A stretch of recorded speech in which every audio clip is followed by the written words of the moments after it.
Hello guys, welcome to the fiction series. Today we are gonna see, what if Naruto got harem with Milokaross and Juniper? Part 1. If you want more awesome fan fiction like this, don't forget to hit that subscribe button, so without wasting any time, let's get into the video. Alley of the End. The sky was dark, clouds blocking out the sun. There, were the legendary battlegrounds that Hashirama Senju, the Shodaime Hokage of Konohagakure and head of the Senju clan, and Madara Uchiha, head of the Uchiha clan, once fought, stood two prominent figures. The two people standing in the scarred landscape were of opposite sides of a war, each representing their own ideals of peace. Both had fought a momentous battle, so destructive that the grand statues carved out to look like Hashirama and Madara were reduced to but piles of rocks and legs. The tall man breathed heavily, still having enough energy to stand up and glare at his opponent. The man stood at 5'6" and had spiky golden blonde hair, slightly tanned skin, cerulean blue eyes, and three whisker-like birthmarks on each cheek. His orange-black jacket was torn open, his fishnet shirt looking as if it had seen better days. His pants were still intact, despite being torn near the bottom, and his headband was still intact, only covered in a few minor scratches and some dirt. This man was the 16-year-old child of prophecy, son of the Yellow Flash and the Red Death, the #1 hyperactive Kunklehead ninja, and Jinchuriki to the Kyuubi no Kitsune, nine-tailed fox, Kurama, Naruto Uzumaki. Standing across from him was a taller man, standing out around 5'10" with shaggy white hair, white skin, and had two unique eyes. His right eye was red with 3 tomo around the pupil, and his left eye was metallic purple, with 4 concentric rings that went out from the pupil. He wore no shirt, revealing the entire right half of his body was scarred and tattered black baggy pants. This man had laid claim to the titles The Masked Man, Tobi, and Madara Uchiha, but his true name was Obito Uchiha, the man who single-handedly started the Fourth Shinobi War. A war not fraught with nation against nation, shinobi against shinobi, but against an alliance of nations and two madmen. Obito Yakushi, Obito's partner in crime in the fight against the Shinobi Alliance, had obtained the ability to resurrect dead legendary shinobi using the Ito Tensei no Jutsu, impure world resurrection technique. That, combined with an army of humanoid-like creatures known as White Zetsu, had made a formidable foe for all shinobi alike. But the tides of war had been changed when Sasuke Uchiha, the last living member of the Uchiha clan, joined the war on the side of the Shinobi Alliance, killing Kabuto and releasing all the Ito Tensei shinobi, save for one. The true Madara Uchiha, having been revived in the midst of the war, had broken Kabuto's control over him moments before the Ito Tensei no Jutsu had been released. It had taken the rest of the Shinobi Alliance, including the Gokage's 5 shadows, to seal away Madara, and even then less than half of their remaining shinobi and samurai were left alive. What's worse was, in the midst of this battle, Obito had taken the opportunity to assault Naruto and Kurabi, the Jinchuriki of the Hachibi no Ushi Oni, 8-tailed ox demon, killing the latter in the process by extracting the Hachibi. It was then that Obito had summoned the incomplete form of the Juubi no Yoko, 10-tailed demon, and then proceeded to seal the beast inside himself, becoming its Jinchuriki. The battle of Jinchuriki had eventually gone in favor of Naruto, leading to the situation the two were in currently. "Give it up," Obito Naruto said in between pants. "It's over." "On the contrary, Naruto, it's far from over," Obito stated, his red right eye morphing into a pinwheel-like pattern. "What are you doing?" Naruto exclaimed. Move now." Kurama exclaimed, but he was too late. "Hamui, authority of the gods." Obito exclaimed, Naruto disappearing in a spiraling vortex as Obito collapsed on the ground, the last of his chakra depleted and the light fading from his eyes. Moments later, the Shinobi Alliance reinforcements arrived on the scene, only to find Naruto missing and Obito dead. The only reason they knew that was because the Uchiha behind all of this war was face down and not moving, and Naruto's headband was laying on the scarred earth with the blonde nowhere in sight. "Sensors? Is he still in the area? I can't sense him." "Neither can I." Little did they know that Naruto would never be seen in the elemental nations again. Unknown location. Naruto floated around aimlessly in a pitch-black void. "What is this place?" Naruto mentally asked. "That idiot of an Uchiha sent us to another dimension," Kurama replied. "What? We're in another dimension, what about his pocket dimension thingy?" Naruto mentally questioned. "We're not in another dimension yet, we're in the space between dimensions at the moment. As for that Uchiha's pocket dimension, I don't know, but I do have a theory," Kurama stated. "Because he didn't have the appropriate amount of chakra to perform the technique, he couldn't send us into his pocket dimension, but he could still send us to an unknown location. For all I know, we could end up in some other part of our original world, or we could end up in an entirely different one, or just be stuck in between dimensions for the rest of eternity." "That doesn't sound very good," Naruto thought. "Thankfully, it won't be that last option," Kurama said. "How so?" Naruto mentally asked. Because that bright light is going to lead us somewhere. Kurama stated. What brightly holy kami? Naruto thought, his thoughts turning vocal at the end as he noticed the bright light Kurama was talking about rapidly approaching him, engulfing him in such a blinding light that both of them had to shut their eyes. Well, this is quite interesting. A strange voice called out. A new contender perhaps? A feminine voice questioned. Not just yet, it appears that whoever this is still finding a dimension to settle down in. An Italian-sounding voice stated. But which dimension will this person settle in? A childlike voice asked. It looks like whoever this is has already chosen a dimension to settle in. A second Italian voice stated. But we don't know which one that is. A second female said. Then that just means we'll have to keep an eye out for whoever this person is in all of our own dimensions. A male voice stated. What the heck's going on? Who's out there? Naruto called out, his eyes and Kurama's still shut tight from the bright light. Oh my, it's a he. A third female voice stated. And he can hear us. A second male voice said. But it appears that he is going to be leaving for his selected dimension soon. Can you tell us who you are before you go? The first female voice asked. The name's Naruto Naruto started, but the people never heard the last part as he was sent off to his destination. Naruto something, looks like we'll have to look out for anyone by the name of Naruto in our dimensions. The first male voice stated. It's not like Naruto is a common name. The third female said. Things will certainly become interesting with this new contender. The first voice stated. All of origin.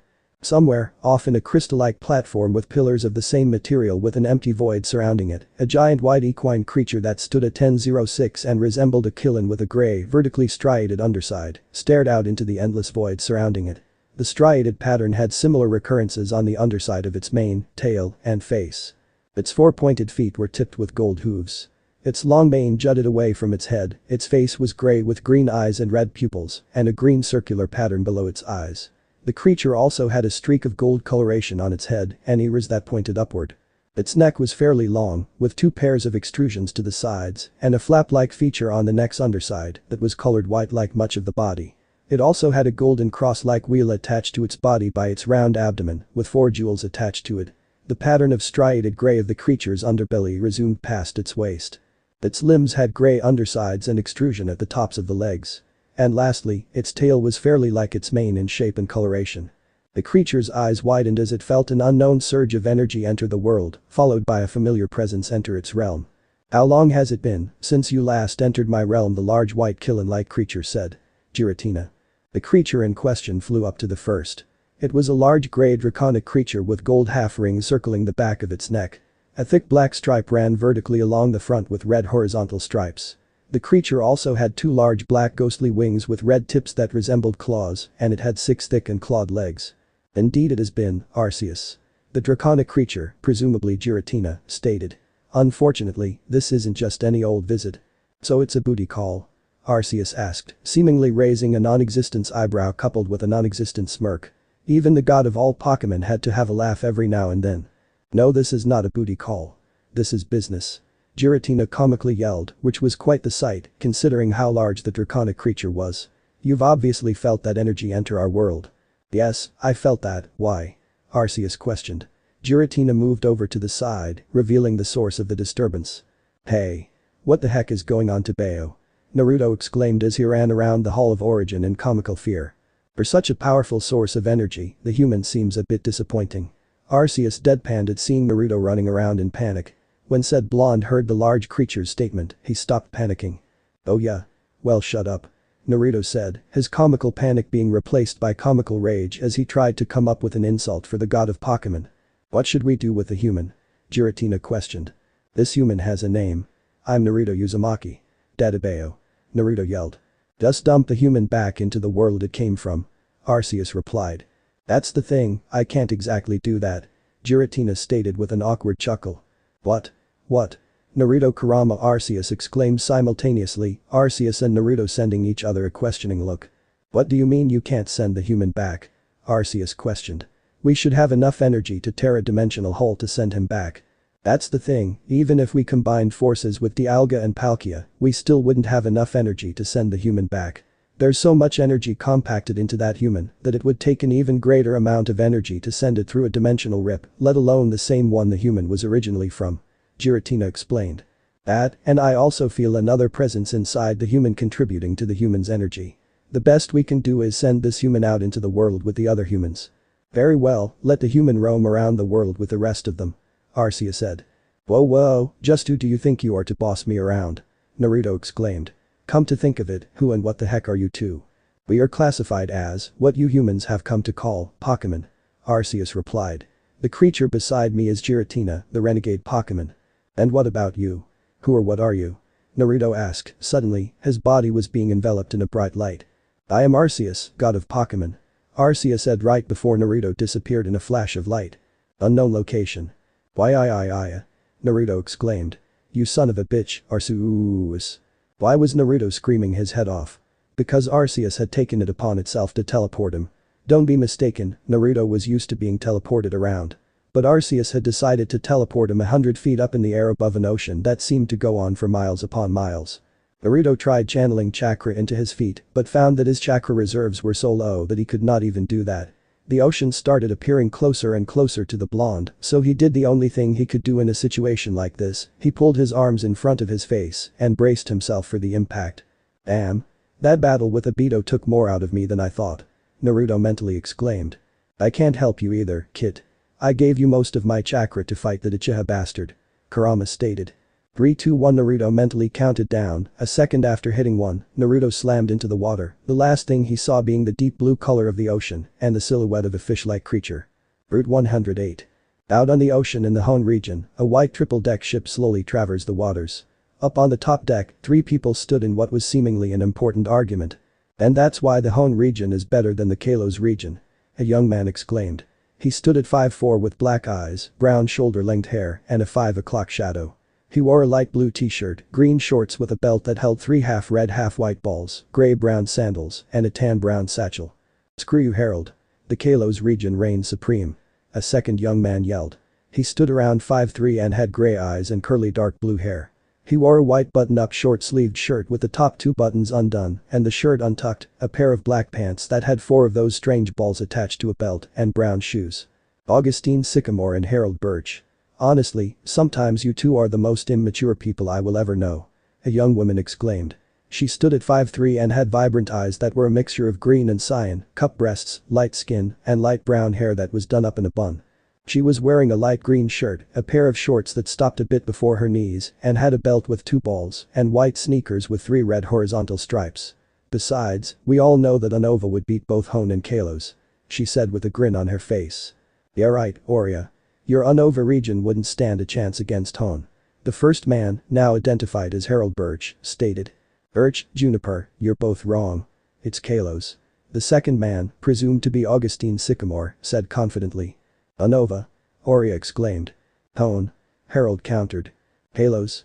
Augustine exclaimed. Shut up, you brats. A new voice yelled. The 3 Pokemon professors in training winced slightly before turning their heads to the source of the voice. There stood a tall man, standing at 5'7" with brown hair that had patches of gray in places and black eyes. He wore a red-collared t-shirt, brown pants with a belt that held 5 balls, and black shoes. On top of all this, he wore a white lab coat that held 2 ballpoint pens in one pocket. Sorry Professor Oak, sorry Sam. The 3 said, Augustine and Oria saying Professor Oak and Harold saying Sam, causing a tick mark to appear on the older man's forehead. How many times do I have to tell you to call me Professor Oak? The man, now identified as Professor Oak of the Kanto region, exclaimed. Your little argument is pointless and… Sir. Another new voice exclaimed as a man ran up the stairs of the ship. The man stood at 5'5" with light gray eyes, disheveled light brown hair, and a pair of glasses. He wore a cyan button-up shirt, light brown pants with a belt that held 3 red and white balls, brown sneakers, and a white lab jacket with various pieces of paper crammed into the pockets. One of the crew members found someone passed out in the water. At this, the other 4's eyes widened. Bring him aboard Elm, we can't just leave whoever this is out in the ocean. Professor Oak exclaimed, getting a nod from the man, presumably Elm, before the 2 rushed down the stairs of the ship, quickly being followed by the other 3. But Naruto. Ugh, Naruto groaned out, opening and reopening his eyes as he regained consciousness, only to squint as the light of the sun barred down on him. He brought up his hand to try and block out the sun, only to wince in pain as he recalled his last actions. Ah, looks like he's regaining consciousness. Professor Oak stated. Who are you? Where am I? Naruto asked as he looked around at his surroundings, finding himself on the top deck of a ship surrounded by Professor Oak, Elm, Augustine, Oria, Harold, 2 sailors, and a serpentine creature. My name is Samuel Oak. This is my assistant, Austin Elm. These are my students, Harold Birch, Augustine Sycamore, and Oria Juniper. And these 2 gentlemen are the people who found you out in the ocean. Professor Oak stated, gesturing to each person as he introduced them. Can you tell us your name? Naruto Uzumaki. Naruto stated. Naruto? I've never heard of a name like that. Augustine stated. Where are you from exactly? August, don't hassle him, the dude just woke up. Harold said. Where am I? Naruto repeated. We're out on Route 108 in the Hone region. We found you face down flat out unconscious on the back of this melodic here. One of the sailors said, gesturing to the giant aquatic serpentine-like creature. The Milo what? Naruto questioned and in turn received questioning looks. Melodic, the tender Pokemon. Evolved form of Phoebus. Ring any bells? The second sailor questioned. Pokemon? I've heard that word before. The weird white creature and the centipede dragon said something like that. Naruto stated. Weird white creature? Professor Oak questioned, having never heard of a talking white Pokemon. Now I remember. It said its name was Arcane. Aragon. Erebor. Archway. Arceus. It said its name was Arceus. Naruto exclaimed, causing Professor Oak, along with everyone else's eyes to widen. Arceus, you met the god of Pokemon, Arceus, Harold exclaimed. Yeah. That asshole teleported me above an ocean while I had low chakra reserves. Naruto said, causing the group to sweat drop. Chakra? What's that? Augustine asked. You guys don't know about chakra. That bastard Arceus was right then, I am in a new world, Naruto mumbled. Alright, I'll tell you what chakra is if you guys tell me what these Pokemon things are. Eh? That's a strange request, but alright. Professor Oak said. Pokemon are creatures that inhabit this entire world. There are various species like this melodic that kept you afloat, and we as people live alongside Pokemon as companions. There are other things we do alongside Pokemon, such as battles or contests. I myself am a Pokemon professor, Elm here is close to becoming one as well, and my 3 students are learning to be professors as well. Alright, I guess it's my turn now. Naruto said, placing his hand out with the palm up. Rasengan, spiraling sphere. He called out, a familiar orb of blue energy materializing into existence, shocking all members present. Chakra is the manifestation of one's physical and spiritual energy. My people learn to harness this power and use it to do many things, like create entire forests or dragons made out of the elements. Milo, melodic. Melodic said in surprise. I know, many of the things we could do with chakra seemed impossible, even to me. Naruto stated. And I come from a place where walking on water is something common. Milo? Melodic asked. No, I can't make forests out of thin air, that was someone else's thing from my world. Naruto replied. You can actually understand what that melodic is saying? Oria questioned. Wait, you mean you guys don't? Naruto countered. We can to some extent, but we have yet to fully understand what Pokemon truly say. Professor Oak explained. And what do you mean by your world? Oh yeah. I was fighting this madman that was hellbent on trapping the world in an endless illusion. I kicked his ass, and then he got pissed and sent me to another dimension, and then poof. An asshole of a creature sent me falling out of the sky, and then I ended up here. Naruto said, waving his hands around as he spoke. Then you don't know anything about where you are? Professor Oak asked. Other than that asshole and that centipede dragon are Pokemon, no, I don't. Naruto replied. Then I have a proposition for you. Professor Oak said. How would you like to become one of my students? What? Harold, Oria, and Augustine exclaimed simultaneously. But we had to take an entrance exam before we were even considered for becoming professors in training.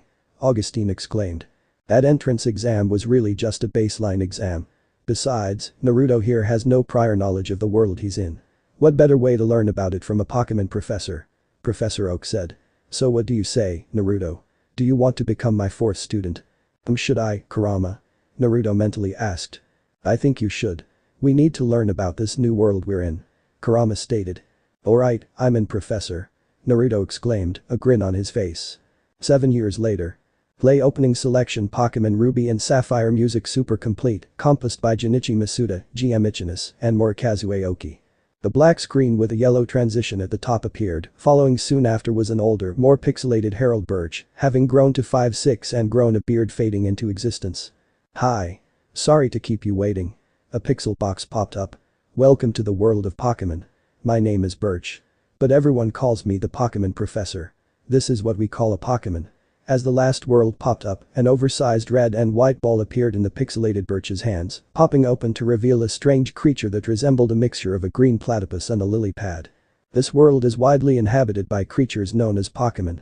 We humans live alongside Pokemon, at times as friendly playmates and at times as cooperative workmates.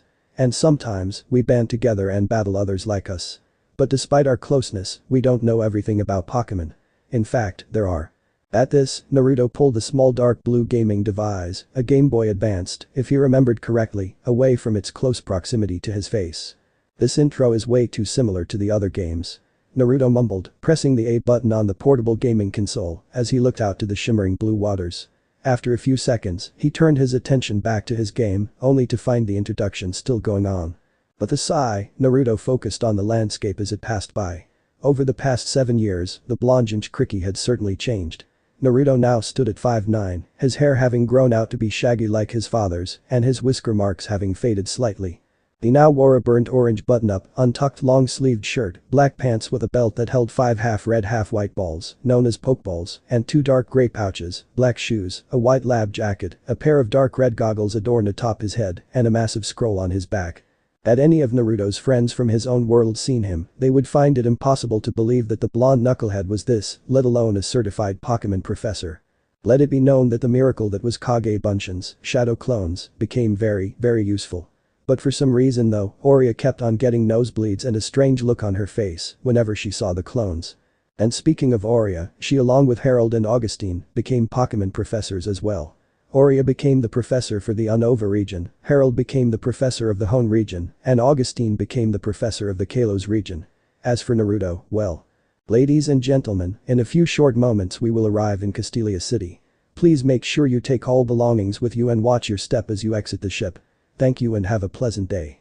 The ship's captain said over an announcement. Finally, about time we arrived. Naruto said with a grin on his face. Got that right, Kit. Kurama said. Castelia City. I don't get it, Professor, who are we waiting for exactly? A young girl asked. She stood at 5'1" with short blonde hair, light skin, mid-cup breasts, and emerald green eyes. She wore a white dress that went to her knees, on top of which she wore an orange vest. She also wore orange socks, yellow slip-on shoes, and a light green purse. Standing next to her was 2 boys and another girl. The first boy stood at 5'2" and had light skin, dark brown hair, and brown eyes. He wore a short-sleeved black t-shirt underneath a light blue jacket, black baggy pants, red sneakers, a red cap with a black version of a Pokeball logo on the front, and a black and dark blue satchel. The second boy had very pale skin, black eyes, and jet black hair with a small tuft that stuck up from the top of his head. He stood at 5'5", wearing a blue coat and a white shirt with an orange Y-shaped pattern, a black belt with silver clasp, black dress pants, blue shoes, and spectacles with orange rims. And lastly, the second girl had dark brown hair, blue eyes, B-cup breasts, light skin, and stood at 4'11". She wore a white t-shirt, over which she wore an open black vest with no sleeves. She also wore blue short shorts, black sneakers with red laces, a red satchel, and a white cap with a pink version of a Pokeball logo on it. Just an old friend of mine, Bianca. He's a Pokemon professor as well. Oria said. Over the period of 7 years, the young woman had certainly blossomed even further. She now stood at 5'7" and now wore red earrings, a white lab jacket, a white V-neck shirt that showed off her high D-cup size breasts, a science skirt that stopped halfway down her thighs, and white running shoes with red horizontal stripes. The Pokemon professor? What region is he from? The second boy questioned. Well, Oria started. Oria? Said Pokemon professor was about to answer the boy, but was interrupted when the person she was talking about was heard. Naruto could be seen waving at the group as he walked off the boat and towards the 5. A small noticeable blush came across Oria's face, along with an even smaller amount of blood from her nose. It's good to see you, Naruto exclaimed as he got closer. How have things been? Good, pretty good. Oria said, her nosebleed gone, but her blush still prominent on her face. At this, the 4 young Pokemon trainers popped back and huddled secretively. What's up with Professor Juniper? I've never seen her act like this. The first boy questioned. Maybe the second boy started. Maybe the second girl continued, all 3 getting into thinking poses. Maybe we should just ask her. The first girl, Bianca, said before breaking the circle. Excuse me? Yes? Naruto questioned. Before Bianca could ask her question, at that very moment, the sun was angled so that it gave Naruto hero lighting. A breeze swept in to sway Naruto's hair slightly, giving him hero wind, and a smile similar to Minato's was on his face. The 4 trainers didn't stand a chance. Both girls were now sporting their own blushes, whilst the boys just looked on in awe at the sheer awesomeness Naruto radiated. "Well, we wanted to know how you and Professor Juniper know each other," Bianca stammered out. "Oh. That little story. Well, we met back when Naruto started, only for one of his Pokeballs to open up, a beam shooting out beside the two professors, causing Oria to jump into Naruto's arms with a yelp of surprise. When the light beam died down, a melodic appeared. "Milo, melodic," the melodic said. "Shizuka. How many times are you gonna do that?" Naruto exclaimed with a bit of laughter. "Guys, this is my first Pokemon, a melodic by the name of Shizuka, serene." "Milo," Shizuka said. "Whoa. I've never seen a melodic in real life before. They're so much bigger than they appear on TV." Bianca exclaimed, sparkles in her eyes as she went up to Shizuka, only for the aquatic serpentine Pokemon to use Psychic on the girl, lifting her up in the air. "Hey." She yelped in surprise at the feeling of weightlessness. "Milo, Milo, Milo melodic," Shizuka said in a berating tone to Bianca, waving her tail at the girl like she was scorning her. "Shizuka, please put the girl down," Naruto asked, Shizuka complying with her trainer and released Bianca midair, letting her land on the ground with a thud. "Oh yes. I almost forgot, these are 4 of the most promising new trainers from the Unova region. The blonde-haired girl is Bianca, the brown-haired girl is Hilda, the brown-haired boy is Hilda's brother Helbert, and the black-haired boy is Chirin," Oria said, motioning to each kid as she introduced them. "Nice to meet you kids. The name's Naruto Uzumaki. The wandering Pokemon professor," Naruto exclaimed, waving his hand up with an eye smile as he did so. "How are you doing that?" Chirin questioned, noticing the eye smile. "Doing what?" Naruto asked. "That eye smile thing." Chirin deadpanned. "That? I'm not really sure actually," Naruto replied as he placed Oria back on her feet. "And secondly, what do you mean by the wandering Pokemon professor?" Chirin asked. "Oh that, well, I don't actually have a region that I'm professor of, so I just wander around. Somewhere along the way I picked up that nickname," Naruto stated. Well before Chirin could ask another question, an explosion was heard behind the group coming from the city, followed by the sounds of civilians screaming. "What was that?" Hilda asked. "Let's go find out," Hilbert said, a look of determination in his eyes as he ran off towards the source of the explosion. "Hilbert. Wait." Hilda exclaimed, running off after her brother. "Hilda. Hilbert." Bianca exclaimed, running off after her 2 friends. "Sigh troublesome," Chirin said before running off after the other 3, his hands in his pockets as he did so. "Somehow that boy reminds me of that Shikamaru person you told me about," Oria stated. "Yeah, he does," Naruto said. "Well, no use in just standing right here, let's go after those kids," he exclaimed, grabbing Oria by her hand and rushing off after the 4 trainers, a grin on his face as he did so. "Brace yourself, Unova, because Naruto Uzumaki is about to take you by storm," Naruto thought as he rushed off into the urban city. Hall of Origin. Arceus's eyes closed, the god of Pokemon using foresight to keep an eye on the unknown factor that was Naruto Uzumaki. This continued for a few minutes before the massive Killen-like creature felt a pair of presences enter its realm. "It seems that ever since that human entered this dimension, more headaches have come my way," Arceus thought. 2 draconic Pokemon soon materialized into existence. The first draconic Pokemon was white-colored, bipedal with avian and mammalian traits. It had a long, voluminous wispy mane that streamed out from the upper side of the creature's snout and outwards from its head. The top of this mane was adorned with 2 protrusions which resembled ears. The Pokemon's face was fringed with spiky features and it had a small pointed extension below the chin. Its eyes had bluer eyes and black pupils. It had a long and slender neck with a fluffy collar-like protrusion jutting out of 2 gray glass-like neck bands. Its arms began slender and arm-like, but then flared out into a more wing-like appearance, sporting 4 claws which resembled hands on the leading edge. There were plates at the back of the Pokemon's hands that sported a similar color to its neck rings. The creature had a feathered furry feature on its chest, with a lower portion protruding outwards to a point. Long feather-like protrusion jutted out of its thighs. On its feet were large gray claws, 3 at the front and 1 positioned at the back, resembling high heels. The creature's tail was a massive plume and ribbon-like extensions that resembled a jet engine, surrounded by 2 large bands, similar to the ones around its neck.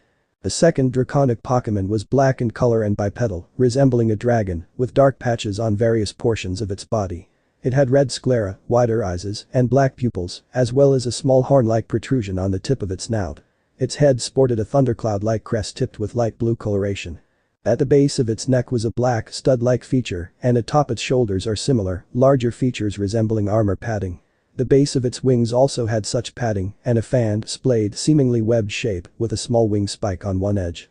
The lower length of the creature's arms extenuated into splayed, seemingly webbed, somewhat baseball mitt-like formations, with 3 clawed, dark-colored hands on the undersides. The front portion of the Pokemon's waist was black-colored, with its belly and thighs having thin striations down their length. Its knees were black, as were the foremost parts of its 3 clawed feet and spiked heels. Reshiram, Zekrom, to what do I owe the pleasure of you entering my domain? Arceus questioned. The forms of the 2 draconic Pokemon flickered once.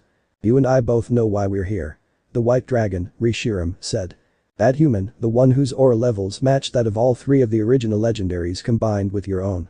The black dragon, Zekrom, said, causing a sigh to escape from Arceus. Yes, that human. You 2 aren't the first, nor will you be the last to come to me with complaints about that human. Arceus stated. Believe it or not, Groudon and Kyogre were the first to do so. I urge you, you must do something about that human. Zekrom pleaded. It's begun to change the original timeline, events that should have happened aren't and events that should not are. Reshiram stated. We urge you, Arceus. Something must be done. And something is being done about it. Arceus said. As you know, a select few from our dimension can travel back and forth between that dimension. Their point being? Zekrom questioned. I've convinced a few of those who can go back and forth to find this human and take him to that dimension. Hopefully it will find its way back from there. Arceus explained. But who did you convince? Reshiram asked. You will know them if you encounter them. Arceus stated. Now leave, I have matters I must attend to. With a nod, both legendary dragon Pokemon vanished from the area. The moment they did so, Arceus summoned a familiar Pokemon into the Hall of Origin. I must ask a favor of you, keep an eye on this human that has the large energy levels. And when the opportunity arises, send it off to that dimension. The figure nodded before vanishing from existence, as if it wasn't even there in the first place, and only after saying one thing. Thika. Pastelia City. People ran through the streets screaming and fright after the explosion went off. After the smoke cleared, a dozen strange men and a single woman wearing dark gray clothing, black boots, black gloves, a dark gray face mask, a black beret with a wide X mark on the front, and a black tactical vest with a strange shield-like symbol, with a blue letter P in the center of it. Grunts. Grab all the Pokeballs and potions you can and meet up at the rendezvous point. The woman yelled. She wore the same outfit as the others, standing at a short 5'5" with light blue eyes, high B-cup breasts, light skin, and short orange hair. Yes ma'am. The other men chorused before doing as told. Aldith, ma'am. One of the grunts exclaimed, catching the short orange-haired woman's attention. What is it? The woman, presumably Aldith, asked. We've identified 6 individuals on the approach. The grunt said. 2 appear to be professors. 1 male and 1 female. The female is likely Professor Juniper, but the male. Describe him. Aldith demanded. The male appears to be blonde with blue eyes, and the grunt started. Say no more. There is only one Pokemon professor that fits your description. Aldith stated before walking off in the direction the grunt rushed in from, pausing only momentarily to relay new orders. Tell the others that the plan has changed. They are to take what they can and proceed to the rendezvous point in 10 minutes. In the meantime, I'll hold off the professors and the children for as long as I can. Yes ma'am. The grunt exclaimed before going off to relay the new orders. With Naruto, Aurea, Hilda, Hilbert, Bianca, and Chiron. Hilda, Bianca, and Chiron quickly caught up to Hilbert, said young trainer began slowing down due to fatigue. Hilbert. Quit running so we can catch up, will ya? Hilda yelled. Do we even know what we're looking for? Chiron questioned. That's easy. Naruto commented, said Blonde and Ori arriving just behind the 4 trainers. The bad guys always reveal themselves in an overcomplicated manner. That's ridiculous, Chiron stated, only for Aldith to appear out of nowhere with 5 grunts behind her, all with their hands on their hips in an attempt to intimidate their enemies. Son of a bitch. Hey, my mother was no bitch. Just for that, I'm gonna kick one of these grunts' ass for no apparent reason. Naruto stated, causing all to sweat drop at the blonde's logic. How does that make sense? Aurea comically yelled. It doesn't. I just need a reason to kick ass. Naruto yelled back, using the same comical manner as Aurea. Last time I didn't give a reason for my ass kickings, I was kicked out of the Mauville food court. I don't know how to respond to that, Aldith deadpanned. We are Team Plasma. She said after regaining her composure, striking a pose alongside the 5 other grunts. Is that seriously how it works? Chiron questioned. Yep. Bad guys come in, do a flashy entrance, state their reason for doing this, and blah blah blah, let's just get this over with. Naruto said, pulling out one of his Pokeballs after finishing his statement. Oh, Leopard. Aldith exclaimed, tossing her Pokeball up in the air as a white light escaped the ball, revealing a leopard-like Pokemon with purple and yellow fur. Let's dance. Come on out, Hikari, Light. Naruto exclaimed, throwing the Pokeball up in the air to reveal a female white avian Pokemon with an ovoid body. While its feet were small and situated closely together, its wings were broad and triangular. Red and blue triangular markings were over its underside, and it had a short tail consisting of 3 feathers. On the back of its head were 3 spikes. A red tipped on the right, a blue tipped one on the left, and a pure white one in the middle. The Pokemon had a relatively flat face and small, black eyes that held a hint of mischief. "Hajicus!" Hikari exclaimed. "Wow. Itachi!" Bianca exclaimed. "Is that really little Hikari? She's grown so much from the Togepi I last saw." Oria commented, patting the Togekiss on the head, to which the Pokemon appeared pleased at the notion. "To be fair, the last time you did see Hikari was little over a year ago, and a lot has changed during that time," Naruto stated. "Come on out, Excelgar," Oria exclaimed, throwing out her own Pokeball to reveal a Pokemon with a large pink head reminiscent of a helmet that was curled in the back. Green stripes ran from its eyes to the top of its head, and there was a black star-like marking on the front. Its eyes were hidden in a shadowed crevice in its head. The rest of its body was covered by a dull blue cloth-like membranes, with ribbon-like extensions at the top of its back. "Axel, Excelgar!" Excelgar exclaimed, crossing its arms to appear in an aggressive mood. The 5 grunts said nothing, only releasing their Pokemon, which consisted of 2 Warthogs, 2 Swoopits, and another Liepard. "Come on out, Servine," Chirin said, tossing out a slim bipedal Pokemon that was primarily green with a cream underside and narrow red eyes. It had a yellow V-shaped structure that started at the chest and extended behind the shoulders. The creature had short limbs and a small crest protruding from the back of its head, and 3 palmate leaves grew along its back and tail. "Go get him, Pig Knight," Bianca exclaimed, tossing out a bipedal pig-like Pokemon. Its chubby body was orange with brown bands around its shoulders, sides, belly, hands, and from the back of its head down its snout. Yellow bands encircled its wrists, and swirled yellow designs bulged from its chest. It had a red pig-like nose, pointed ears, and 2 pointed teeth that protruded from its lower jaw. Its hands had 2 claws each, while its feet had only a single nail, and its tail was curled with a tuft of fur at the tip. "Let's do this, do it," Hilbert exclaimed, tossing out a bipedal otter-like Pokemon that was primarily light blue. It had small black ears, a pointed crest at the back of its head, a red nose, and long white whiskers forming tilted V-shapes. Its forelimbs had 3 fingers on each black paw, and around its waist was a large dark blue fringed arrangement of fur, with 2 scalchops on the thighs. "Tranquil, you got this," Hilda exclaimed, tossing out an avian Pokemon that was gray with lighter gray and black markings. Its beak and eyes were yellow, and there was dark pink markings above its beak that curved back over the eyes. It had a black tuft of 2 feathers on its head, and a petal-like arrangement of feathers on the nape of its neck. There was a black stripe on each of its light gray, black-tipped wings. Each pink foot had black talons. It possessed a long tail feather that was tipped in black. "Liepard, use sand attack, and then fury swipes," Aldith commanded, the Liepard doing as told and kicking up sand to create a cloud of dust before jumping through at the nearest Pokemon, which happened to be Oria's Excelgar. "Hikari, extreme speed," Naruto exclaimed, said Pokemon nodding its head before taking off in extreme speeds at the Liepard, colliding with the Pokemon and causing it to lose its concentration for fury swipes. "Excelgar, use agility to get close to Liepard and use swift point blank," Oria exclaimed, her Excelgar doing as told, first using agility to speed towards the still dazed Liepard and then firing off swift at point blank range, further injuring the Liepard. "Tranquil, use quick attack and then air slash," Hilda exclaimed, her Tranquil nodding its head and using quick attack against one of the Swoopits before using air slash on the other Swoopit. "Warthog, use crunch super fang," 2 of the grunts exclaimed, causing one Warthog to use crunch while the other used super fang, both Pokemon charging at Chirin Servine and Bianca's Pig Knight. "Hikari, protect," Naruto exclaimed, the Togekiss using protect to shield the 2 trainers' Pokemon from the attacks. "Servine, use razor leaf," Chirin exclaimed.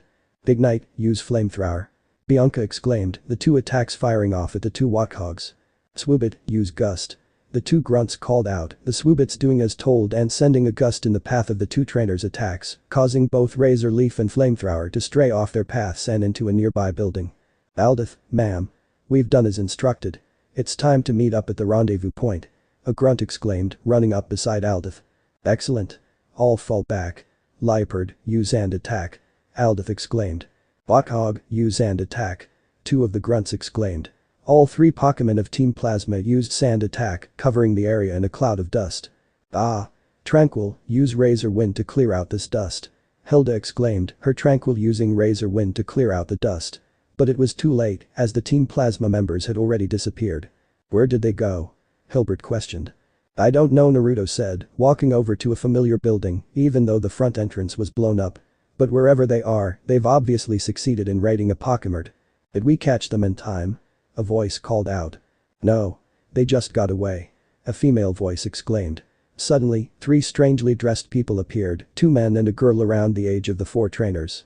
They each wore a strange uniform, which consisted of a white and pale blue knight-like outfit and the same shield-like symbol as the grunts who escaped. The 2 men stood at around 5'10" and 5'9" respectively, with brown hair that was mostly hidden under their hoods. The girl stood at 5'2" and had her hood down, revealing her hair was in 2 buns and twin ponytails with B-cup breasts, light skin, and blue eyes. Who are you people? Oria questioned, getting into a defensive stance just as a precaution. Relax, we mean you no harm. One of the men said. We're Team Plasma. The girl stated. The other people claim to be Team Plasma as well, are you saying that your little group here is affiliated with them? Oria questioned, her Excelga preparing for a battle. No, those fools are not the true Team Plasma. The true Team Plasma stands for the liberation of all Pokemon. The girl exclaimed. What she's trying to say is, a few months back Team Plasma was split into 2 factions. Those whose goal is world domination, you just encountered some of them before they escaped I believe, and those who believe in the liberation of Pokemon, which is our group. The first man stated. We wear the original uniform of Team Plasma, while those who are on the side of the other faction wear black and gray uniforms. Alright, I'll believe you, for now. But you're coming with us. There are many questions that need answers, and you and your little group have the answers we're looking for. Oria stated, motioning for the 3 members of Team Plasma to follow the group. Let's talk more about this at Cafe Sonata. Hi there. My name's Bianca, what's your name? Bianca asked the girl dressed in the Team Plasma uniform. The name's Rosa, but most people call me Y2. The girl, now identified as Y2, replied. Pinwheel Forest. Somewhere deep within the Pinwheel Forest, a white light materialized into existence, taking the form of a familiar Pokemon. When the light died down, a short chubby rodent-like Pokemon was in its place. It was covered in yellow fur and its ears were long and pointed with black tips. It had a small mouth, brown eyes, and 2 red circles on its cheeks. Its forearms were short, with 5 fingers on each paw, and its feet had 3 toes. It had 2 brown stripes on its back and its tail was in the shape of a lightning bolt with a patch of brown fur at the base. Pikachu. The creature, now identified as Pikachu, said as it looked around its new surroundings. The sound of rustling coming from the bushes caught the electric mouse's attention. Pika. It called out, only for its eyes to widen at the Pokemon that came out of the bushes. Of all the creatures Arceus had chosen as its partner, why couldn't it be someone else? Like Lucario or Mewtwo or anyone else for that matter. Pika. Pikachu complained, facepalming at its partner. The Pikachu's partner just grinned and spoke. Jigglypuff. Mombasa City. And joining us today is the lovely Megurine Luca, who is with current #1 artist group, Vocaloid, on tour and has taken time out of her schedule to sit down for an interview. Thank you for joining us. A female interviewer said. She extended her hand to the person next to her, who was a lovely woman that stood at 5'4" with long pink hair that went down past her waist, high C-cup breasts, light skin, and blue eyes. She wore an asymmetrical black and yellow gold outfit consisting of a high-collared sleeveless shirt that showed off a bit of her stomach, an asymmetrical wrap skirt that showed off her left thigh, 2 overlapped black and yellow belts, black thigh-high yellow-rimmed socks, black laced yellow knee-length fashion boots, a yellow-rimmed black transceiver, and yellow and black headphones. The pink-haired woman, Megurine Luca, shook the interviewer's hand. The pleasure's all mine. Luca said. So, it is with my understanding that you and the rest of the Vocaloids have recently begun going from region to region on a world tour. The interviewer stated. Yeah, we've already performed throughout the Kanto, Johto, Ori, and Fiori regions, Unova is our 5th stop. Luca stated. And you're here with the other Vocaloids to perform right here in Mombasa City? The interviewer questioned. That's right. Luca replied. In a few days' time, we'll be putting on a live performance in the Poca Stadium. Is there anything you can tell us about what your plans are after the performance? The interviewer asked. Well, we plan to take a small break and see the sights Mombasa has to offer before going on to the Hon region, then Sinnoh, and finally Kalos. Luca stated. Alright, that's all the time we have folks, join us next time on Pokespot. Coming up next the interviewer started. Cafe Sonata. The group sat at 2 tables near the wall of the room, the television blaring in the opposite corner, with a hit talk show in the Unova region, Pokespot, coming to an end. Naruto and Oria sat with their backs against a wall at a table meant for 4, the 2 Team Plasma men sitting across from them. The Narutos had a cup of Maraschino, Oria had a Kai Lat, and the 2 men each had an espresso.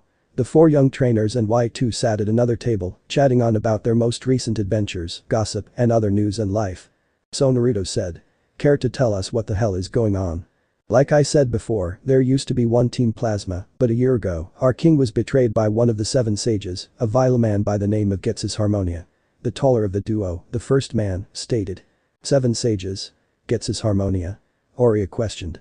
The 7 sages were several individuals whose wisdom and intellect made up our king's advisors. Getsus was the leader of the 7 sages, but around a year ago, there was an attempted coup d'etat, the keyword being attempted coup d'etat. The second man replied. The coup was both a win and a loss. Our king survived, and those of us still loyal to our king, along with one of the 7 sages, Rude, left with our king. The splinter group led by Getsus formed Neoplasma. And we lost our king's castle. He exclaimed, comical tears flowing from his closed eyes. And it was an awesome castle too. There, we were all devastated after that day, the first man said as he comforted his comically crying partner, causing the 2 professors to sweat drop. I don't know how to respond to that, Aurea said.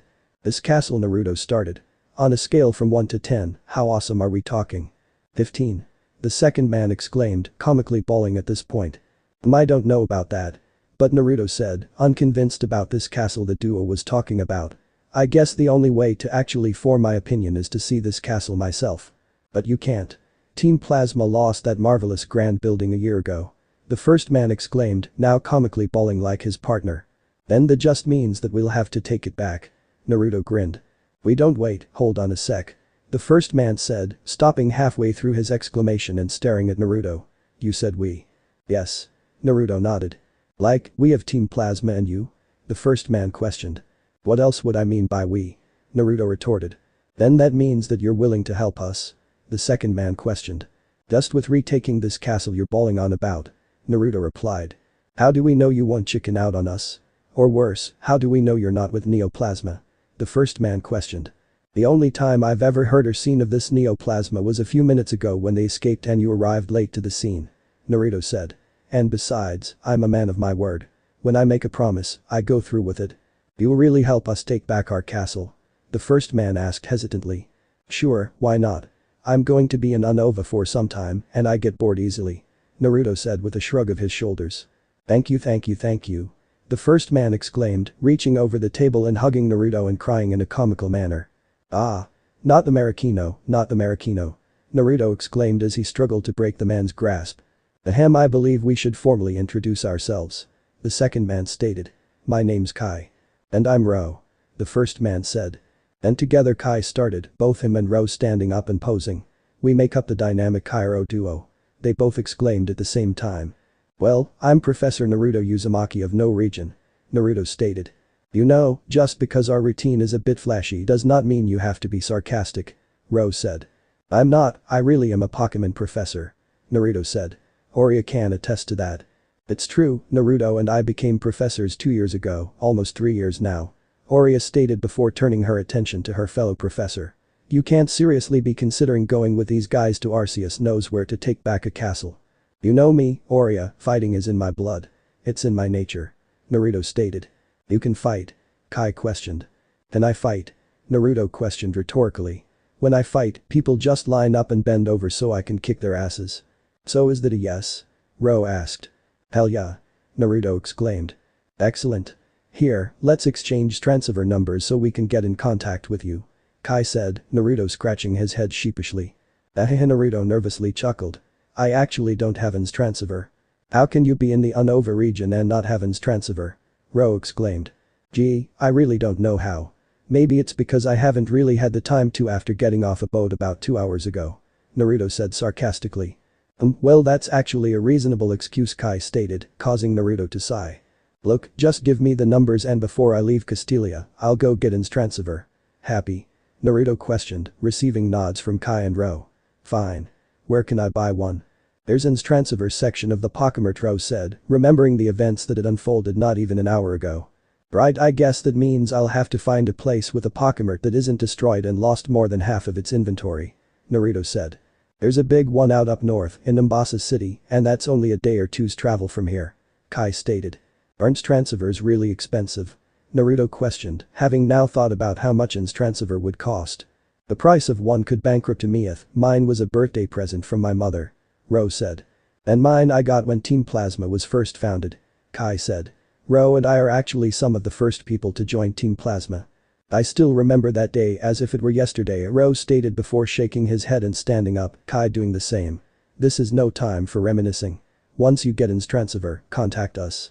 I'm sorry to cut our conversation short, but we still have to track down the members of Neoplasma, while the chance they're still in the area exists. Very well, I wish you luck in your journeys. Until we meet again. Naruto said, standing up and shaking the hands of both members of Team Plasma. Uncle Kai. Uncle Ro. Y2 exclaimed, rushing up to the senior Team Plasma members.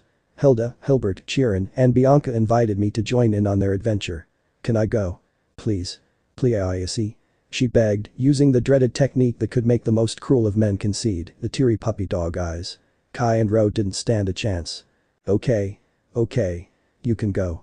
Kai exclaimed, causing Y2 to cheer and drop the teary puppy dog eyes technique. But on a few conditions. Ro added, making Y2 abruptly stop her little happy dance. The first condition. You will not wear your Team Plasma uniform in public, that might draw the attention of Neoplasma or worse. Kai stated. Condition number 2. You will call either me, Kai, or your mother at least once every month. Ro said. Condition number 3.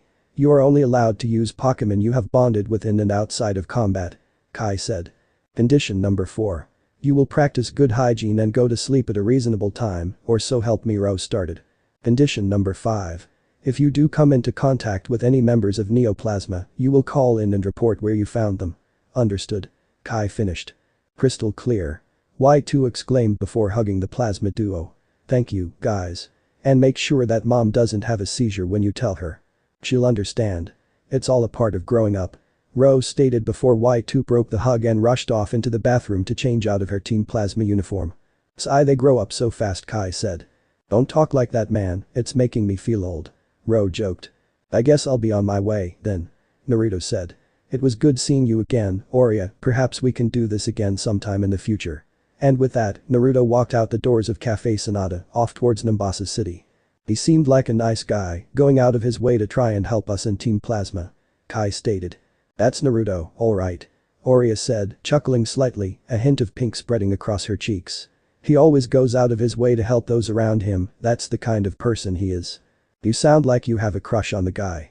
Ro said teasingly, causing Oria to take a sudden interest in the floor as her blush grew slightly.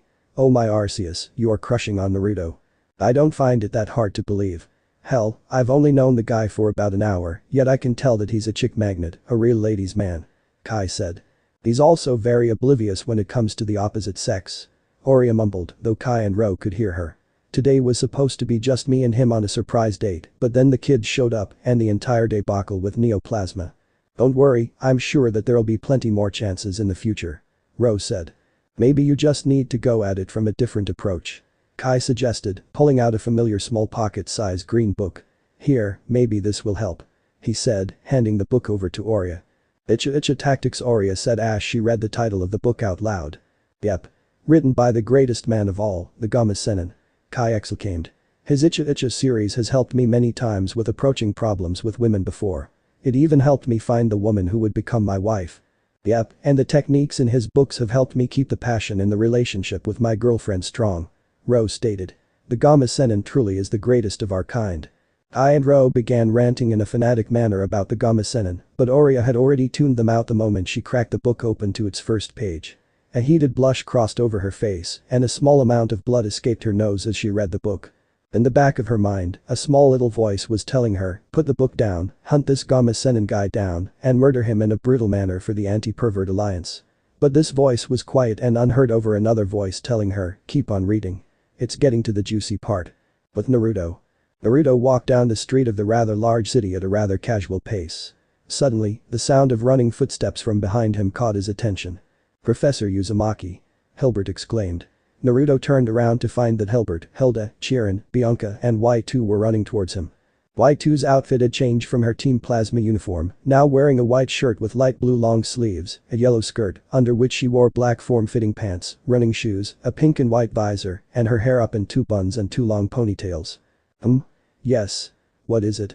Naruto asked. We just wanted to say goodbye and good luck to you before you went off. Hilda said, panting in exhaustion as she caught her breath. Well, I wouldn't say that this is necessarily a goodbye, per se. Rather, a see you later to Bayo. Naruto grinned, giving the kids a thumbs up. Good luck with you guys as well, I know that you five are destined for greatness. You do realize that the route to Nimbasa City is on the other side of Castelia, right? Chirin pointed out, causing Naruto to freeze up. He stayed that way for a good 10 seconds, which began to make the five kids worry, before he broke out of his frozen-like state. On the other side of the city. Naruto exclaimed in a comical manner before sprinting off to the other side of town, a trail of dust following him as he did so. The group of young trainers said nothing, staying that way for a good minute and a half as they watched the blonde Pokemon professor run out of sight. Are we sure that guy is a real Pokemon professor? Chirin questioned with a sweat drop, though his indifferent expression did not change. They all have their quirks, I guess, Bianca stated before she felt a soft hug at the hem of her skirt.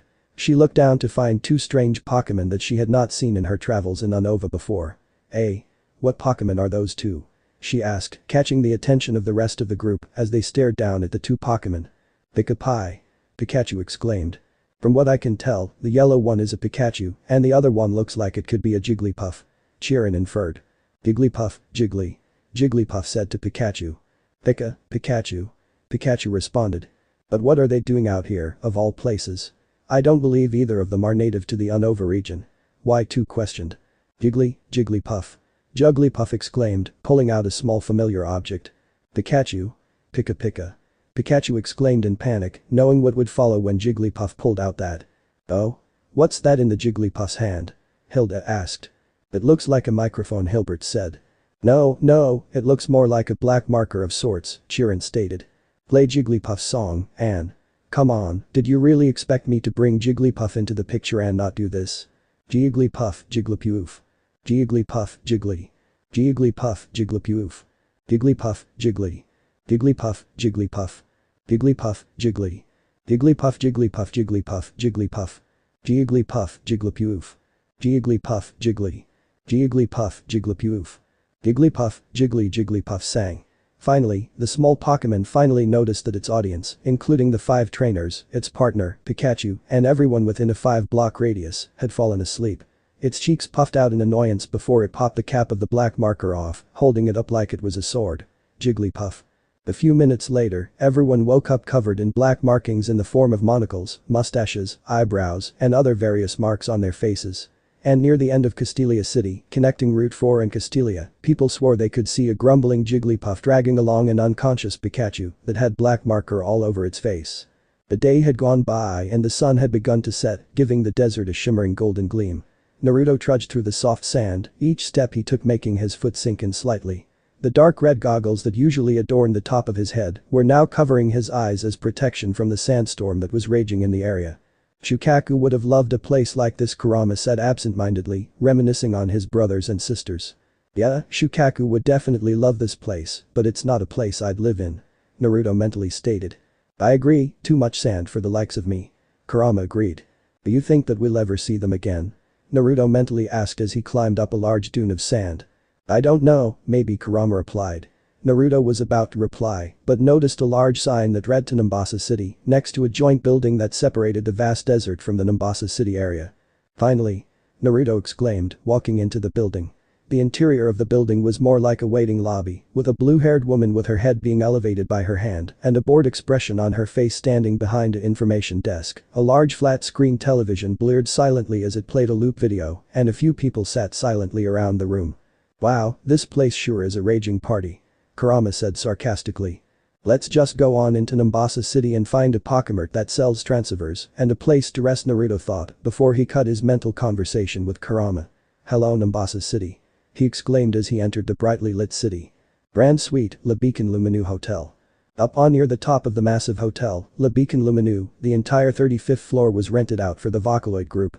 In one of the suites, a familiar pink-haired singer paced around in a bored manner. Whismer. A small mauve, bipedal Pokemon with a spherical body exclaimed. The Pokemon in question had 2 stubby arms and 2 round, yellow-tipped feet that lacked toes. Its ear covers were long and rabbit-like with yellow tips, and the ear openings could be seen as a hole at the base of each ear cover. Its eyes appeared as plus-sign-like black marks, and it had a simple, wide mouth. It also had a small, plug-like tail with a hole in it and a yellow crescent marking above it.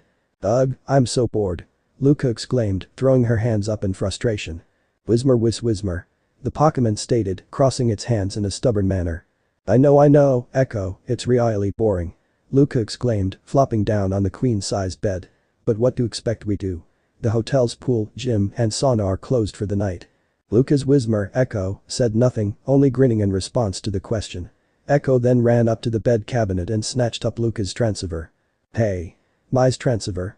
Luca exclaimed as Echo ran out of the room. Whismer.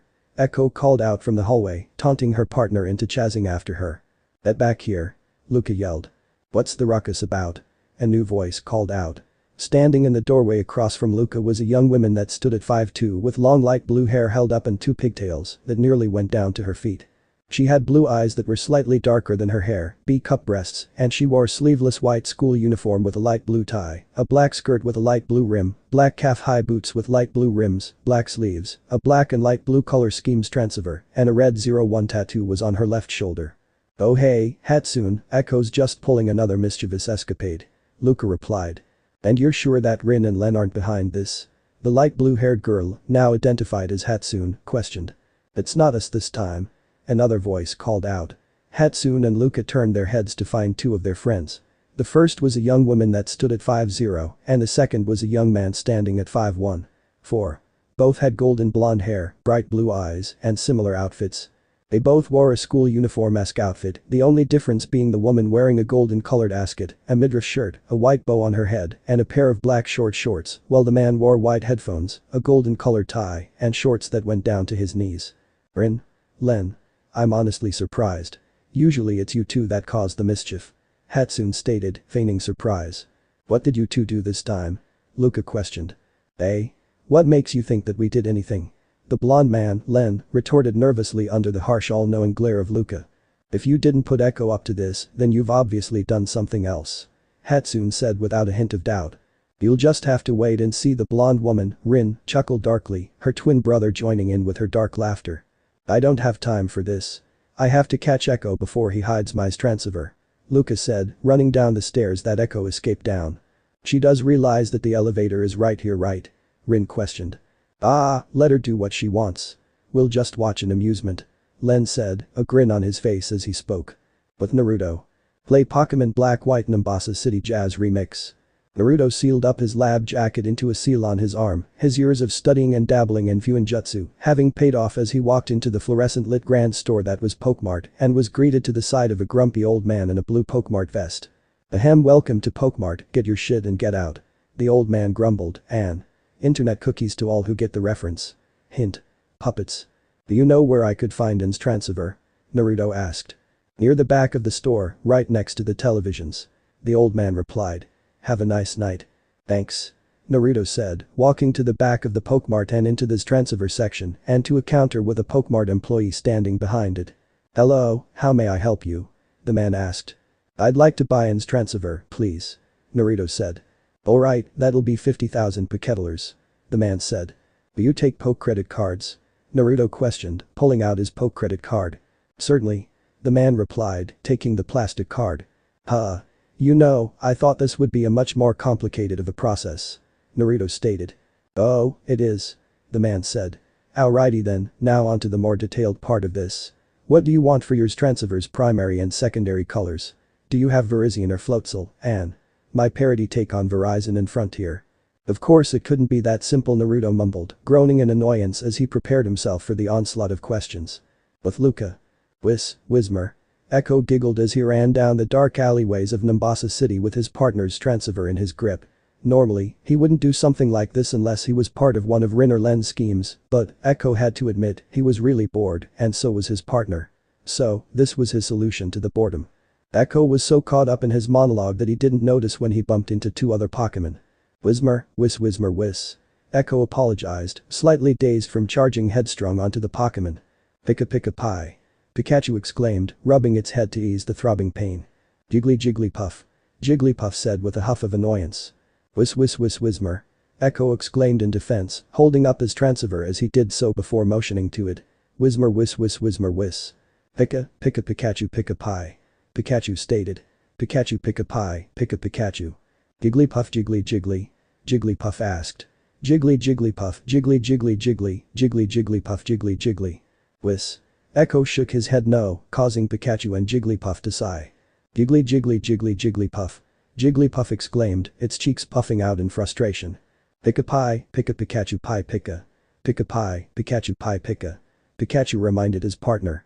Jiggly. Jigglypuff conceded, the duo of Pokemon walking off in continuation of their search. Jiggly jiggly Jigglypuff jiggly. Jigglypuff called out to Echo. Whismer whis. Echo replied, nodding his head in confirmation.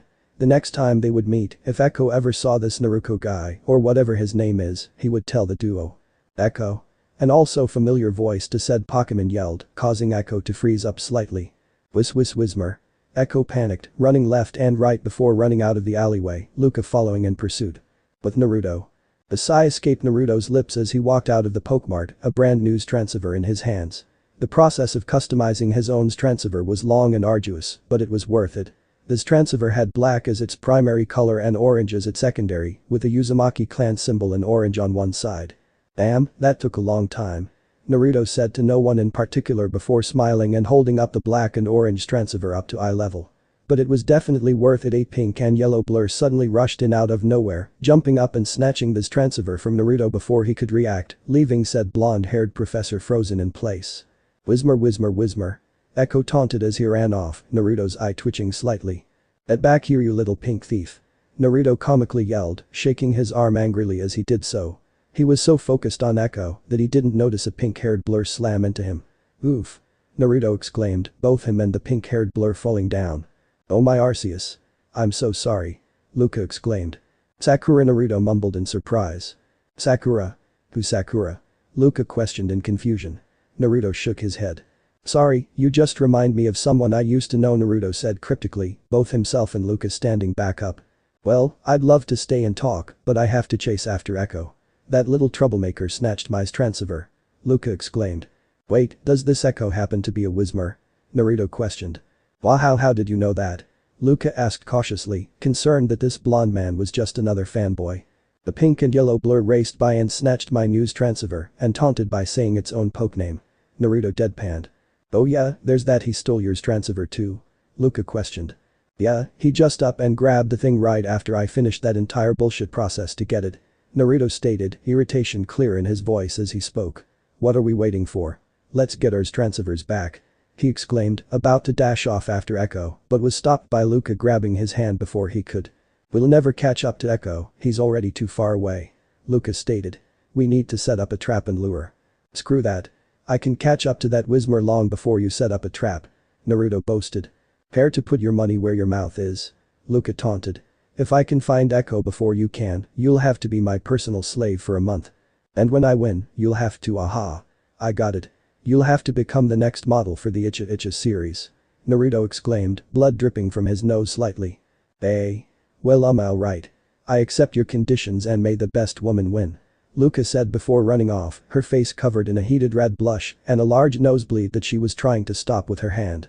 Uchiha fans everywhere, Uchiha imaginary Jiraiya said, wrapping one arm around Naruto while the other gestured to the air in front of him. Naruto shook his head and blinked, only to find the Chibi Jiraiya had vanished. Damn you Iro Senin, you've finally done it, Naruto thought, a bark of laughter coming from Kurama. Shut up. It's not funny. You're right, Kurama said. It's hilarious. Bwahahaha. Naruto just grumbled to himself as he walked off in the opposite direction Luca went. With Luca. The pink-haired singer walked down the street in deep thought. Think, Luca, think. You've done this plenty of times before, you just have to think like Echo would. Luca thought. Where would I go if I was pulling of a prank, she mumbled, before it hit her. Aha. That's it. Luca exclaimed, snapping her fingers and rushing off towards her intended destination. With Naruto. You gonna start looking now? Kurama questioned. Meh. Sure, why not? I've given that chick enough of a head start. Naruto mentally replied, pulling out one of his pokeballs. Come on out, Akuter, prankster. He exclaimed, the light dying down to reveal a purple Pokemon with a gaseous body. It had a round head with a pair of disembodied hands, each hand having 3 pointed fingers. Its head was flanked by 3 large spiked protrusions on either side, and its eyes were large and triangular with small pupils. The gases compassing its head curved down to form several pointed teeth framing a pink mouth and a long tongue, and its body tapered into a jagged tail. Haunter. The Pokemon exclaimed, a large grin present on its face. I need your help, Akuter. Naruto said. Haunter. The The haunter, now identified as Akutor, asked. No, it's not with a prank. Naruto replied. I need help finding a Pokemon. It's a Whismur, small and pink, holding 2 Stransivers. Haunter? Akutor said, nodding its head. Thanks Akutor. If you manage to do this, I'll let you out and around at the next hot spring. Naruto enticed. Haunter Haunter. Akutor exclaimed in glee, blood dripping from its non-existent nose as it vanished. Kurama said. I know, Naruto thought, a dark cloud appearing over his head as it hung low. Everyone I know is a pervert. He exclaimed, falling to his knees and crying out to the heavens. Unknown location. Echo ran down the street as fast as his little legs could carry him, giggling the entire time. He knew that by the time he was caught, either by Luca or the blonde man, he would be in for a world of punishment. But that didn't matter right now. His boredom was cured, and that's all that mattered. He finally stopped when he bumped into something tall and light brownish. Whismur, Echo called out. What do we have here? A kind voice questioned. Echo looked up to find a tall man standing at 5'7" with long tea-green hair and grey-blue eyes.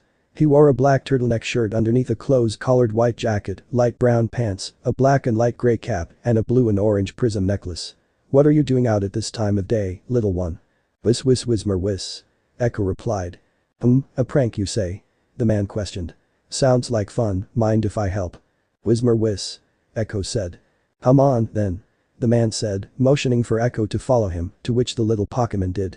By the way, what's your name? Whis. Echo replied. Nice to meet you, Echo. The man said, a smile on his face. My name's N.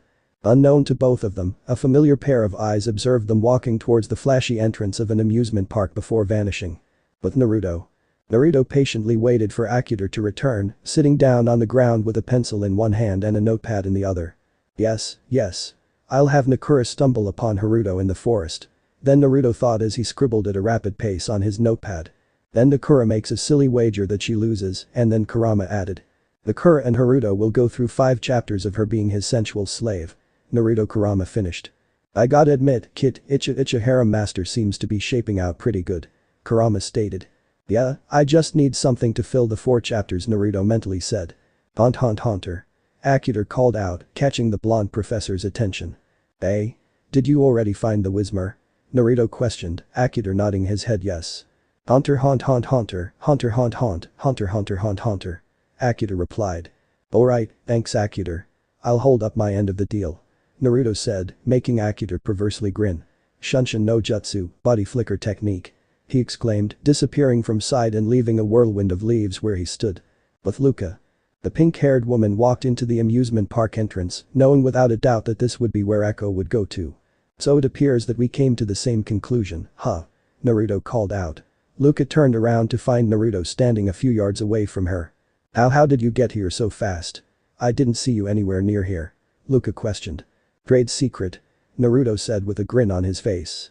Now, I believe there is still a bet between us. I gave you a head start already, so I won't be holding back anymore. Shunshin no jutsu. And with that, Naruto flickered out of existence, leaving a pile of leaves in his wake. Luca's eyes widened as she looked around for the blonde man, only to be hit in the back of the head by a small pebble. She turned around and found Naruto crouched above one of the game booths, somehow going unnoticed by any other people. Naruto smiled and waved at Luca before vanishing again. I am not going to lose to a pervert.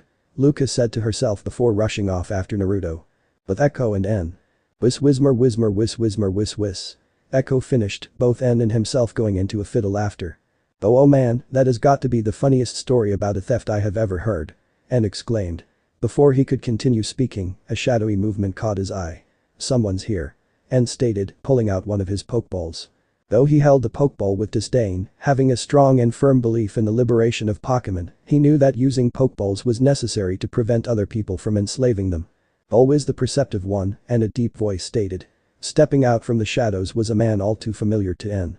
Etsus. N said, his eyes narrowing and his other hand clenching into a fist. It's been a long time, son. Getsu said. The man was quite tall, standing at 6'3" with grey-green hair and a lone red eye, his right eye being covered by a strange device. He wore a black high-collared cloak with black spherical designs all along it, with his left hand sticking out of the cloak to hold a silver cane with a symbol for Team Neoplasma in a circle with an X through it. Why are you here? N questioned. Isn't it obvious? Getsus retorted, tapping his cane on the ground twice, causing 4 Neoplasma members to come out behind Getsus. We've gone through this before, you know why I'm here. Well, this certainly has been an interesting day for me. Naruto called out, all eyes turning to the blonde professor, who was crouched atop a lamppost. What would Neoplasma be doing in a place like this? He questioned, jumping down from his spot to the ground. Our business does not concern you.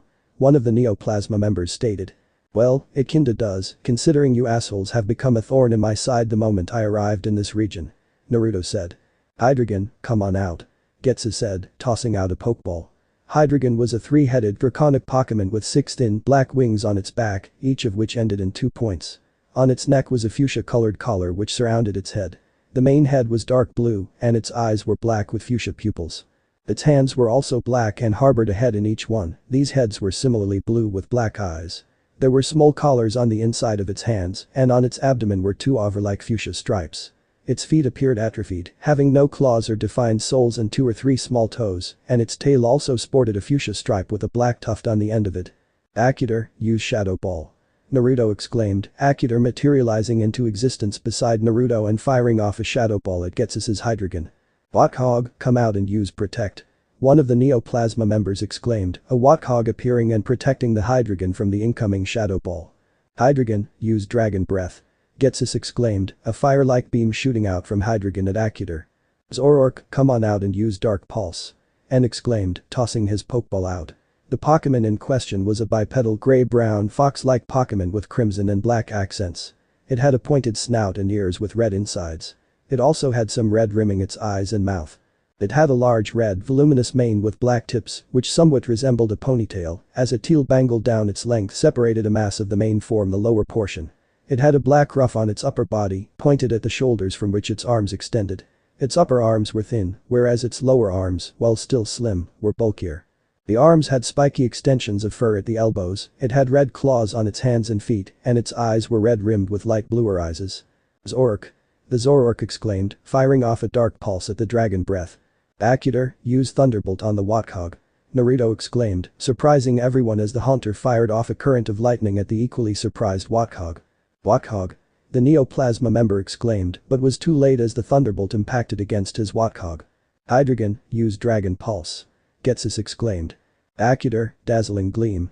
Naruto exclaimed, shocking all those present as Akuter emitted a powerful flash that completely obliterated the Hydreigon's Dragon Pulse and went through and impacted against Hydreigon, effectively one-hitting the Pokemon. The fairy-type move. I haven't seen any outside of Kalos for some time now. Getsus commented. What now, sir? A second Neoplasma member asked. We make a tactical retreat. Getsus stated before turning his attention to Naruto. Mark my words, boy. You will regret ever trying to intervene in Neoplasma's plans. Bring it on, I'm not afraid of you or your little posse. Naruto said, watching Getsus and his Neoplasma members disappear into the shadows. Thanks for your help, N said.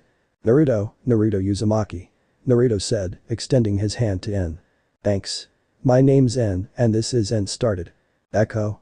Luca exclaimed, both Naruto and Echo looking over to find said pink-haired woman running towards them. At this, N started to change. Oh my gosh, oh my gosh, oh my gosh. You're Megurine Luca. N squealed, confusing Naruto. Who? Naruto questioned, shocking both N and Luca. You've really never heard of Megurine Luca? Number 1 pop star in Kalos, member of the Vocaloid group. N exclaimed as if Naruto had committed blasphemy. Nope. Naruto said. You've been living under a rock for the past decade. Luca questioned. Sorta kinda maybe. Naruto replied, scratching the back of his head sheepishly. I've been traveling for quite some time, about 5 years if I'm counting correctly. 5 years of traveling? What kind of Pokemon trainer are you? Luca asked. I'm not a trainer, Naruto stated, confusing N and Luca. Naruto suddenly threw down a smoke pellet and summoned a few Kage Bunchins, shadow clones, in the midst of the smoke. N and Luca coughed from the smoke and looked around in confusion as the sound of drums was heard. From the snowy slopes of Mount Coronet to the fiery Mount Chimney. My name is spoken in hushed whispers. Ladies swoon at my mere presence. Men fall to their knees from the sheer awesomeness I emit. I am Naruto Uzumaki, the legendary wandering Pokemon professor. Naruto exclaimed, finishing in a pose similar to how Jiraiya first introduced himself, causing N, Luca, and Echo to sweat drop. Wandering Pokemon professor? N questioned. I've actually heard that name before.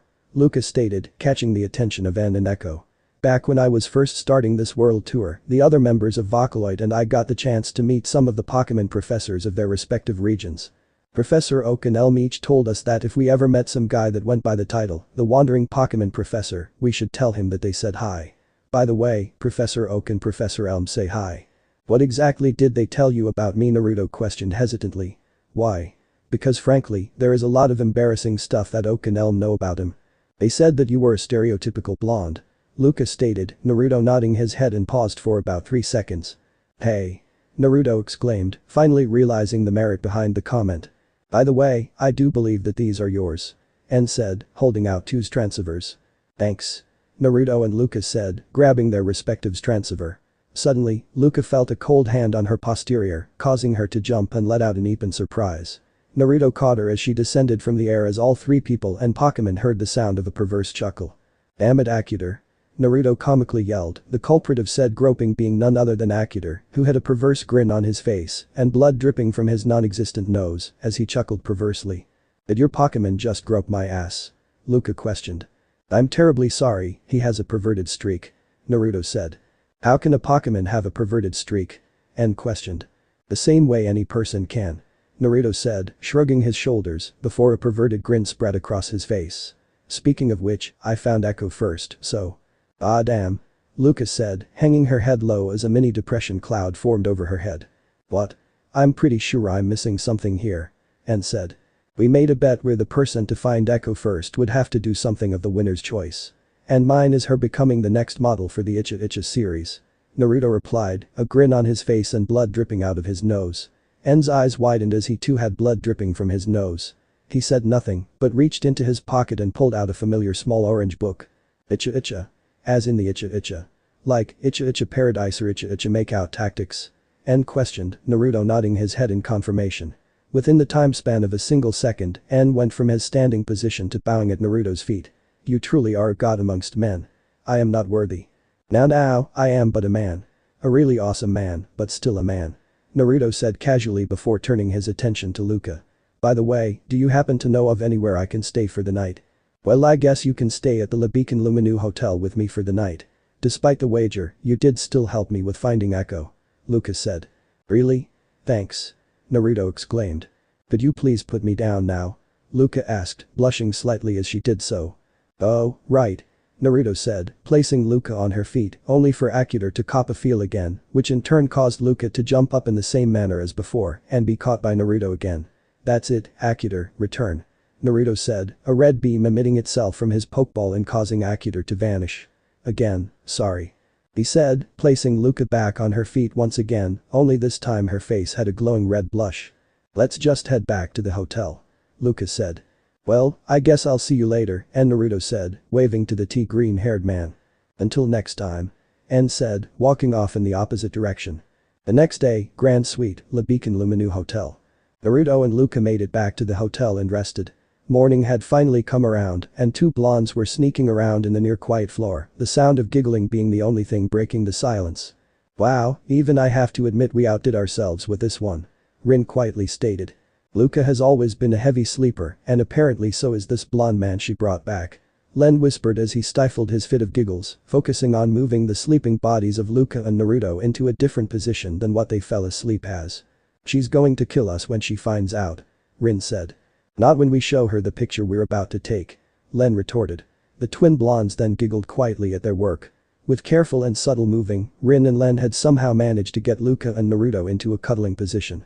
Luca was positioned atop of Naruto, wearing nothing but a lacy purple lingerie bra and panties, while Naruto was in nothing but his boxers, which had little Raymond bolt patterns on them.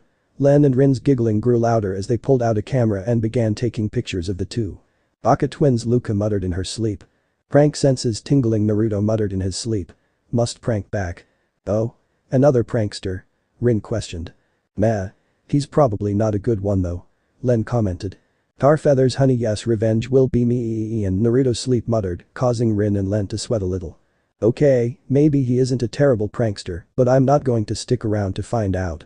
We've got plenty of blackmail material, let's split before they wake up. Len said, both blondes quietly walking out of the room. The second the room's door shut, Luca began to stir. Blinking and groggily rubbing her eyes, she noticed that her pillow somehow felt different, more warm. She looked at her pillow, only to find Naruto under her. The gears in her mind began to grind as she realized what position Naruto and herself were in, and a blush began to spread across her face. Luca then knew that there was only one thing she could do. I was the cry heard throughout the entire hotel floor, pretty much waking everybody up. Luca. I heard your scream, what's wrong? Hatsune asked, rushing into her friend's room. Only to find a blonde-haired man defying gravity, his head slammed onto the ground while the rest of his body was up in the air. Swirls were in each of his eyes, and a large bump was on his head. Luca, on the other hand, was turned away from the blonde, her hands crossed and an atomic red blush on her face. So who's the blonde? Hatsune questioned, a grin spreading across her face. Shut up. Luca yelled, her blush growing even more, causing Hatsune to laugh at the pink-haired woman's expense. Olive origin. So you see, that's why I am asking for your assistance in this endeavor. Arceus finished. Is there anything specific you can tell me about who I am looking for? A man asked. He's blonde, with 3 whisker-like scars on his cheeks. Arceus replied. Alright, I'll do it. The man said, stepping out closer towards the god of Pokemon. The man stood at 5'7" with brown hair and brown eyes. He wore a zipped-up collared red and black jacket with a white zipper, a black shirt underneath, blue cargo pants, red and black shoes, and a red and white Pokemon cap. You have my thanks, Arceus said. Red. So this part ends here. Alright, that's it for today's video guys, let me know in the comments section how was the story, and also don't forget to like, share and subscribe. I will meet you in another video, bye bye.